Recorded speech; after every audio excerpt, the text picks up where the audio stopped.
Hey everyone, Logan Stout here. Welcome to this week's Stout Advice. You know, the word that was brought to me this week was the word miracles. And some people believe in miracles, some people don't believe in miracles. And I was actually reminded of a pretty profound statement, and that is this: what you resist in life, you won't benefit from. So what you resist in life, you won't benefit from. So therefore, if miracles aren't your thing, you don't want to believe in that, you want to resist the idea of a miracle taking place in your life, well then obviously you probably won't benefit from it.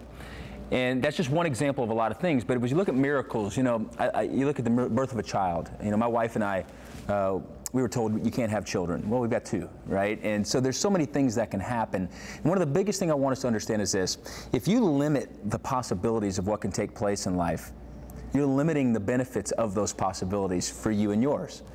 You know, miracles are real, they're incredible, and I'm so glad somebody asked me to talk about the word miracles, because bottom line is this: if you believe that amazing things can happen in your life, now obviously you're going to have to take action and do something about it, right? Don't just sit down and go, you know, genie in a bottle. That's not how it works. But if you truly believe that great things can happen in your life and miracles can occur in your life, I think you'll be quite surprised. I'm going to tell you one quick story. There was a kid that I used to coach in baseball.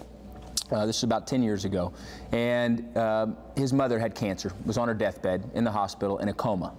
So, in a coma. And I was counseling this young man, 12 years old.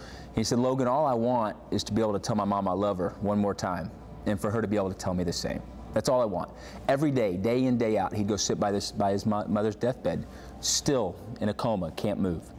And he kept back and come back. About a week later, he comes to me. It may not have been a week, but he comes back to me. He goes, "I just don't know if I believe that she's going to come out of this." And I said, "Buddy, let me tell you something, man. Faith is an amazing thing, and God can perform miracles in your life and can perform miracles in her life. And I'm just telling you, if you'll just be obedient to that and think about the possibilities of that, you never know. It may not happen, but it might." Next day, I get a phone call from him. He's elated. He's excited. He goes, "Logan, I'm so excited." I go, "What happened?" He goes, my mother, she woke up from a coma. She said, 'Honey, I love you.' And then she passed away. And she's with her Maker in heaven right now. But I just have to tell you that I've never witnessed a miracle in my life until that moment." And I remember when he told me that story, in my own mind, I was like, I didn't think she'd wake up from that coma either. I was trying to console this young man. And to see this whole story play out the way it did, I was like, you know, what you resist in life, you're not going to benefit from. Put another way, what you resist won't exist. Action item number one. You know, you may be going through struggles right now in your life and trials and tribulations in your life. And all I know is this, man: we have an amazing God, and He absolutely can rain down miracles on your life as long as your motives and your intentions are pure, as long as you remember He's not here to serve you, you're here to serve Him. And if you can remember that, it's amazing what God can do in your life. So action item number one, whatever it is that you have, man, just turn it over.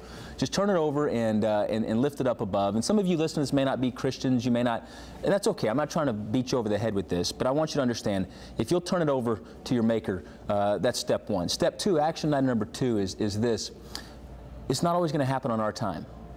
That little boy wanted mom to wake up immediately from the coma and say, "I love you," right? It took a while. And some things you're going through right now, they're just simply refining you. That's what they're doing. Those things are making you a better version of yourself. And in time, when you learn the dependence that we need to have on God, on others, we become better because of it, okay?